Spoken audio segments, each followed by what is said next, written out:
अस्सलाम वालेकुम दोस्तों, आज हम आपको ऐसे मुल्क की सैर करवाने जा रहे हैं जो 2050 में ज़िंदगी गुजार रहा है। ऐसा कंट्री जिसका नाम लेते ही सिर्फ एक चीज़ जहन में आती है, वो है क्वालिटी प्रोडक्ट्स। जी हाँ, आज हम सैर करने जा रहे हैं जापान की। जापान के लोग कैसी ज़िंदगी गुजार रहे हैं, क्या हम जापान जाकर रह सकते हैं? जापान के लोग कुछ ऐसी चीज़ें करते हैं जो पूरी दुनिया में नहीं होती। जापान के पास ऐसी क्या टेक्नोलॉजी है जिसे 2050 की टेक्नोलॉजी कहा जाता है? पाकिस्तानी किस तरह जापान जा सकते हैं? इन सब सवालों का जवाब जानने की कोशिश करेंगे आज की इस वीडियो में। आज की वीडियो बहुत इंटरेस्टिंग होने वाली है, एंड तक ज़रूर देखिएगा। चलें अब निकलते हैं जापान के एक शानदार सफ़र पर। इस कंट्री का ऑफिशियल नाम स्टेट ऑफ जापान है। इसका लफ्ज़ी मतलब है सूरज निकलने की जगह। जनूबी एशिया का ये जजीरा नुमा मुल्क है। इस मुल्क की कुल आबादी 12 करोड़ 40 लाख के करीब है। ये आबादी के लिहाज से दुनिया के 11वें नंबर पर आता है। इस कंट्री का कुल रकबा 3,77,000 मुरब्बा किलोमीटर है और ये पूरा मुल्क 4 बड़े जजीरों पर मुश्तमिल है। जापान का पुराना नाम निप्पॉन था। कुछ लोग इसे निप्पॉन के नाम से भी पुकारते हैं। दोस्तों, दुनिया में सबसे लंबी उम्र के लोग भी जापान के होते हैं। इसकी सबसे बड़ी वजह यह है कि यहाँ के लोग सेहतमंद ग़िज़ा और एक्सरसाइज वगैरह करते हैं। यहाँ के लोग अपने काम से बहुत मोहब्बत करते हैं और मेहनत से काम करते हैं। यही वजह है कि जापान तरक्की में सबसे तेज़ी से आगे बढ़ रहा है। इस कंट्री में 98% लोग जापानी हैं। सिर्फ 2% लोग दूसरे ममालिक से आकर आबाद हुए हैं। इस मुल्क की सरकारी ज़ुबान जापानीज़ है। मईशत के लिहाज से ये दुनिया का तीसरा बड़ा मुल्क है। तीसरी बड़ी मईशत होने के बावजूद यहाँ के लोग घरों में नौकर नहीं रखते।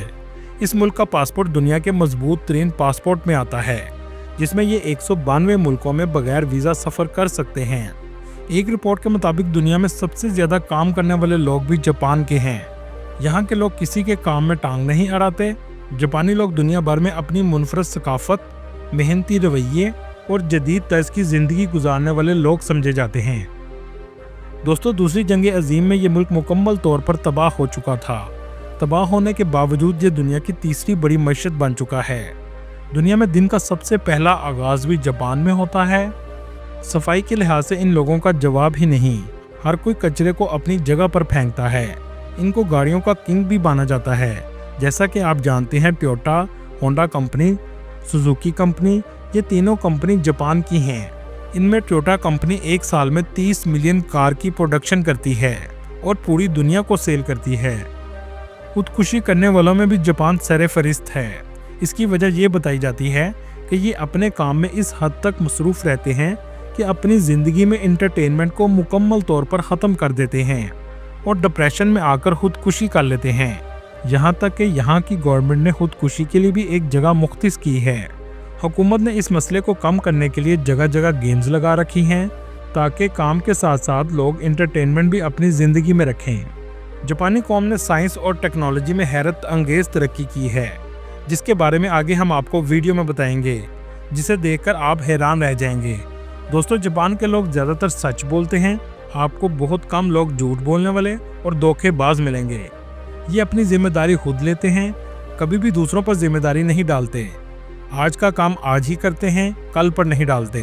अगर आप यहाँ काम करने जाएं तो आपको अपनी ज़िंदगी का स्टाइल बदलना पड़ेगा, वरना आप कभी भी जापान में नहीं रह सकते। दोस्तों, यहाँ आपको एक अहम बात बताता चलूँ। जापान के लोगों की उम्र के बारे में बहुत मुख्तात रहिएगा। जो लोग आपको देखने में 10 या 12 साल के नजर आएंगे, असल में वो 20 से 25 साल के भी हो सकते हैं। इसलिए आपको देखने में धोखा भी मिल सकता है। जितनी टेक्नोलॉजी जापान इस्तेमाल करता है, दुनिया में कोई कंट्री इतनी टेक्नोलॉजी इस्तेमाल नहीं करता। इसी वजह से टेक्नोलॉजी इस्तेमाल करने में ये पहले नंबर पर आते हैं। जापान दुनिया के सबसे महफूज तरीन ममालिक में आता है। आप यहाँ से भी अंदाज़ा लगा सकते हैं कि क्राइम की शरह सिर्फ 0.2% है। कैद की सख्तियाँ और अदालतों में तेज़ी से फैसले मुजरमों को जुर्म करने से रोकते हैं। अगरचे जापान मजमूई तौर पर महफूज है, लेकिन साइबर क्राइम और घरेलू तशद्दुद जैसे वाक़यात में इजाफा हो रहा है। जापान कम जराइम का रिकॉर्ड पूरी दुनिया के लिए एक मिसाल है। दोस्तों, जब नाम जापान का आता है तो इसे दुनिया की सबसे बड़ी इलेक्ट्रॉनिक कंट्री में गिना जाता है। इसी वजह से इस मुल्क की GDP $4.4 ट्रिलियन है और यहाँ के लोगों की सालाना आमदनी $35,000 है, जो पाकिस्तानी 1 करोड़ के बराबर है और इंडियन 30 लाख के बराबर है। जापान की ऑटोमोबाइल इंडस्ट्री जापान की मैशत को सबसे ज़्यादा सहारा देती है।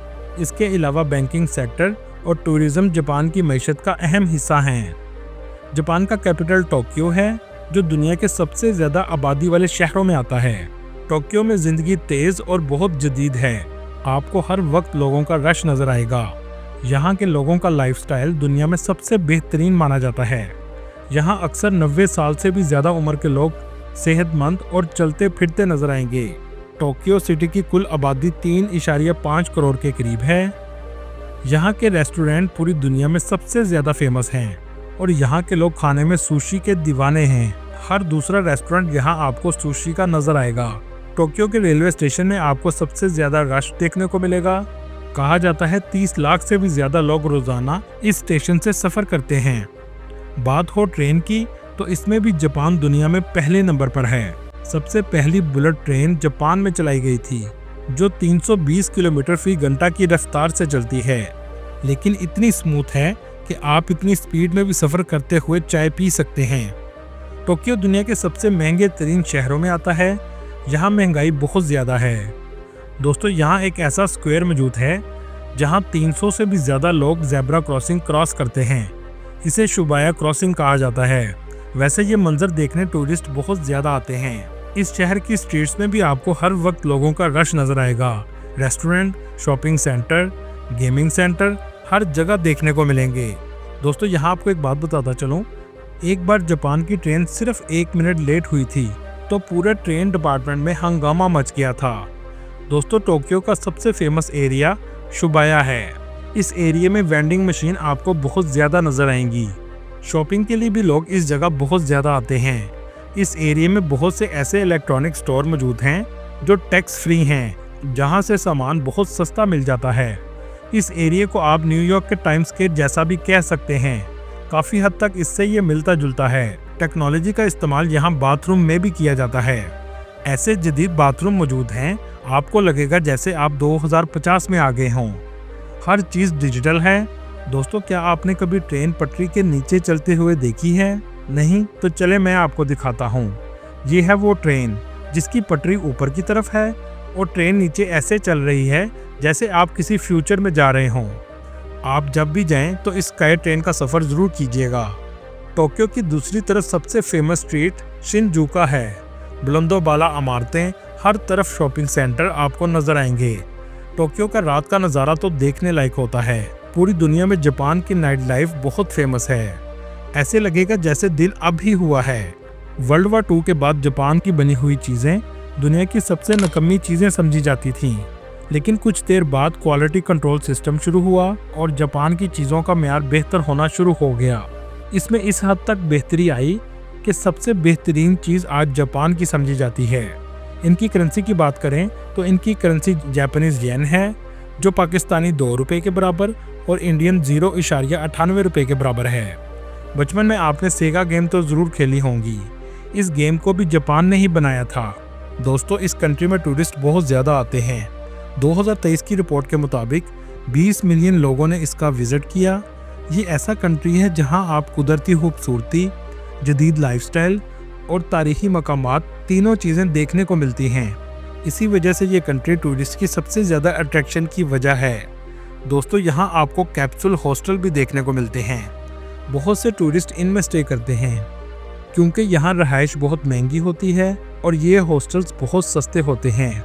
जापान की ट्रेन सिर्फ उल्टी ही नहीं चलती, बल्कि इनकी टनल भी बनाई गई हैं जो एक जजीरे से दूसरे जजीरे में पानी के अंदर से गुजरती हैं। टोक्यो से नॉर्थ की तरफ आप सफ़र ज़रूर कीजिएगा। इस इलाके में बर्फ़बारी भी बहुत ज़्यादा होती है और ट्रेन को समुंदर के अंदर से गुजारा जाता है। दोस्तों, आपने डोरेमोन के कार्टून तो देखे होंगे। इन कार्टून का पूरा विलेज में मौजूद है। ये कार्टून भी जापान के हैं। ये गांव टोको आका सिटी के पास है। ये इलाका डोरेमोन के राइटर को ऑनर देने के लिए ऐसा बनाया गया है। जापान के गांव भी शहर की तरह बहुत साफ सुथरे और तारीखी हैं, जिनमें शिरकागो और क्योटो सबसे फेमस हैं। यहाँ आकर आप जापान के कल्चर को भी देख सकते हैं और इमारतें भी आपको तारीखी जापानी कल्चर की नज़र आएंगी। दोस्तों चले अब आपको बताते हैं जापान में कुछ ऐसी चीजें होती हैं जो पूरी दुनिया में नहीं होती। आपने स्ट्रीम बाथ या हॉट बाथ का नाम तो सुना होगा। क्या आपने कभी नूडल बाथ का सुना है? जी हाँ, जापान में नूडल बाथ भी लिया जाता है और लोग नूडल के सूप में नहाते हैं।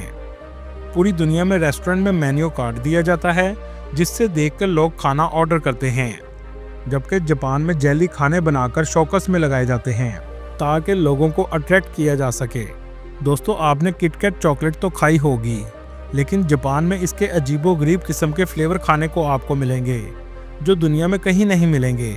यहाँ के लोगों को कम जगह में काम करने की आदत है, यहाँ तक कि छोटे घरों में रहते हैं।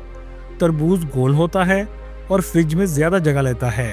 यहाँ के किसानों ने तरबूज को भी चौरस कर दिया ताकि तरबूज फ्रिज में कम जगह ले। खाना खाते हुए आवाज़ निकालना पूरी दुनिया में बुरा समझा जाता है, जबकि जापान में खाने की तारीफ के तौर पर खाना खाते हुए आवाज़ निकाली जाती है। जापान में 30 से 40 हज़ार पाकिस्तानी आबाद हैं। ज़्यादातर टोक्यो सिटी और ओसाका सिटी में रहते हैं, जबकि इंडियन की तादाद 50 से 60 हज़ार के करीब है। जापान का ओसाका सिटी भी टोक्यो की तरह बहुत खूबसूरत और जदीद है। ऊंची ऊंची इमारतें, शॉपिंग सेंटर हर जगह नज़र आएंगे। अगर हम टूरिस्ट प्लेसेस की बात करें तो टोक्यो में एक म्यूज़ियम मौजूद है जिसे टीम लैब म्यूज़ियम कहते हैं। ये लाइट की मदद से बनाया गया है। अगर आप इसके अंदर जाएंगे तो आपको हर तरफ मुख्तलिफ लाइट्स नज़र आएंगी। ये लाइट इतनी शानदार और खूबसूरत मंजर पेश करती हैं कि आप बस देखते ही रह जाएंगे। इसके अलावा माउंट फ्यूजी बहुत फेमस है। यहाँ पर सबसे ज़्यादा टूरिस्ट जाते हैं। ये जापान का सबसे खूबसूरत और बड़ा पहाड़ है। इसमें से लावा भी निकलता है। इस मुल्क में टेम्पल भी बहुत ज़्यादा हैं, जिसमें क्योतोस का टेम्पल सेरेफरिस्त है। आपने बहुत सी समुराई मूवीज़ देखी होंगी। इन फिल्म को भी इस जगह पर शूट किया जाता है। यहाँ पर एक हिस्टोरिकल विलेज भी मौजूद है जिसको यूनेस्को वर्ल्ड हेरिटेज में भी शामिल किया गया है। इस विलेज का नाम शिरिकावा है। ये विलेज बहुत खूबसूरत और एक अलग ही मंजर पेश करता है। इनका एक मशहूर टेम्पल है जिसका नाम बोडा टेम्पल है। इनके मुताबिक बुद्धिज़्म का आगाज़ इसी टेम्पल से हुआ था और इसे फादर ऑफ बुद्धिज़्म भी कहा जाता है।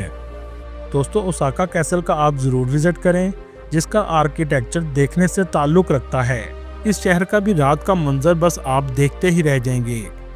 बहुत से पाकिस्तानी कारोबार के घर से, स्टडी के घर से और नौकरी के घर से जापान आते हैं। कुछ पाकिस्तानी जापान से पाकिस्तान में गाड़ियां इंपोर्ट एक्सपोर्ट भी करते हैं। अगर बात की जाए वीज़ा की, तो अगर आपके पास मास्टर डिग्री या पीएचडी डिग्री मौजूद है तो आप हाईली स्किल वीज़ा पर जापान जा सकते हैं। आपको किसी एजेंट के पास जाने की ज़रूरत नहीं है। तमाम लिंक आपको डिस्क्रिप्शन में मिल जाएंगे। जापान में आबादी बहुत कम होती जा रही है और बूढ़े लोग बहुत ज़्यादा हैं।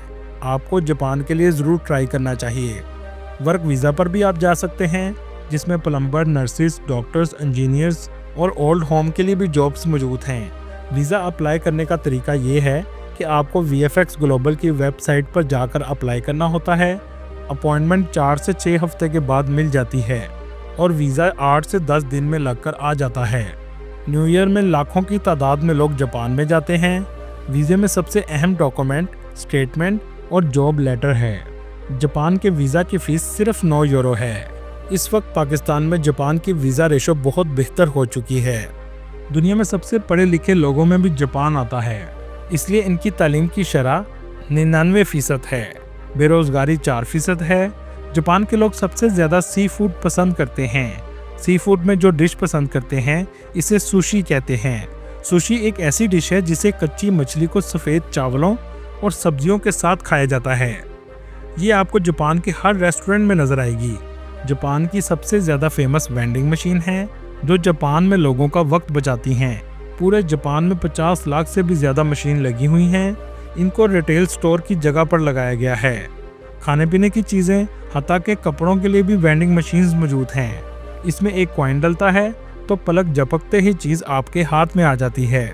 दोस्तों आप तो जानते होंगे कि जापान पर 2 दफ़ा न्यूक्लियर बम से हमला किया गया था। दुनिया में न्यूक्लियर बम का पहला और आखिरी इस्तेमाल जापान पर किया गया था, लेकिन इसके नुकसान से दुनिया नावाकिफ थी। यहाँ तक कि जिन साइंसदानों ने ये तैयार किया था वो भी नहीं जानते थे। दोस्तों ये थी आज की हमारी इन्फॉर्मेटिव और दिलचस्प वीडियो। आपको वीडियो कैसी लगी कमेंट में ज़रूर बताइएगा और नए आने वाले दोस्तों से गुजारिश है हमारे चैनल को सब्सक्राइब और लाइक ज़रूर कीजिएगा। अगली वीडियो तक अल्लाह हाफिज़।